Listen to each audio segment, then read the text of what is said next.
Our story begins in the year 1976 in a city called Lvov in the Ukraine. And it's a story of a young man who was in his final year of university. He was a straight A student. But what happened to him was a little bit strange. He had to do this final project, a lab project in applied math and computer science, and lo and behold, the Olympics rolled around, the Winter Olympics in February of that year. So he ended up just sitting on the couch for 2 weeks and just watching the Olympics. And it just, he snuck by everybody.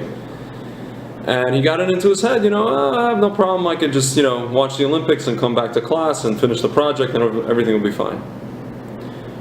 So what happens, he comes back to class, he comes back to university, and his professor says, listen, I don't know what to do with you. You're a straight A student, but you just missed the last 2 weeks of this lab. There's no way you're going to finish this. And I can't let you graduate. Go to the dean, speak to him, I don't know what to tell you. So this young man goes to the dean. He speaks to the dean. The dean says, listen, there's nothing I can do. I don't really have the authority to let you back in. I'm kind of, my hands are tied. So what happens? The father of this young man, he was a high-ranked person in World War II, and now at this point, in the 70s, he's already the head of this place called the Warentorg, which is the military supply center, or depot of the city. So for a person who's, to be the head of that in any city, much less a Jew to be the head of that is a pretty big thing. And so the father of this young man, after kind of being livid about this whole thing and, getting over it, calls up his friend. And his friend was a KGB general. And this person actually had the authority to tell every single dean and every single university of that city, what they should be doing or what they have the authority to do. So this KGB general, non-Jew, calls up the dean and he says, listen, let this guy back in. He's a son of my friend, straight A student, let him back in and, he'll finish the project, however long he gets, he'll do it, he won't sleep, whatever it is.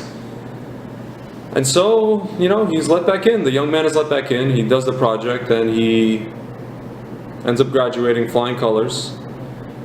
And eventually he moves to the United States, he gets married, and we fast forward 20-something years later. He was a successful IT guy on Wall Street. And so now he's like this man, he's an older man now. He's in his late 50s, and he has decided that he's going to keep Shabbat. So one Shabbat, him and his wife are debating, this is kind of the beginning of them keeping Shabbat. So they're debating, should we go to shul in the morning or should we, get in our car and drive to our friend's house for his birthday on Shabbos day. So after kind of a long debate, they decide to go to shul in the morning.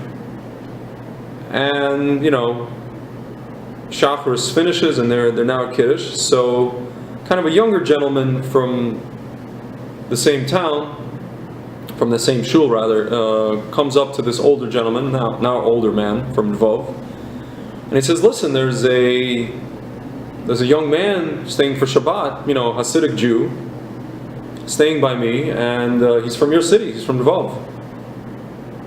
And so the older man, greets this young man, and he goes, listen, what's your name?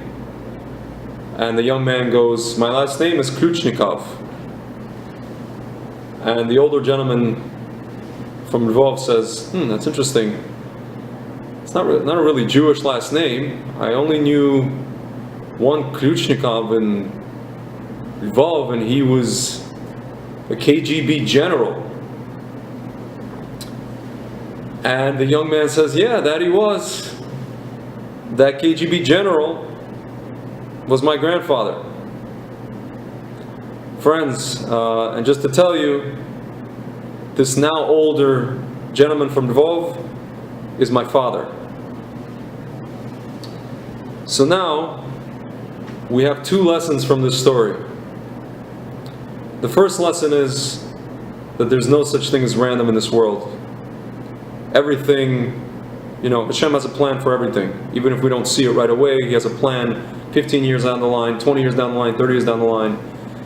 He takes what's called the long view, which we can't see, but we understand, what are the chances of, if you look at this situation, what are the chances of the grandson of a KGB general, first of all, the KGB general helping the grandson of a Jew, or son of a Jew, helping any Jew, and then the grandson of that KGB general becoming a Hasidic Jew, meeting that now older gentleman who his grandfather helped, and also on top of that, the son of that older gentleman, namely me, becoming a co-mentor with this Hasidic Jew in the same Kiruv organization for young Russian Jews. Friends, in the math world, the confluence of all these events at the same time, it's called a miracle. There's no other word for that.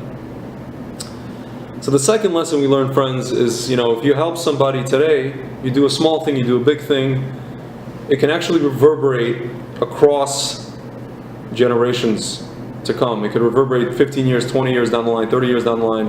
And it can actually give merit to the person, or to you.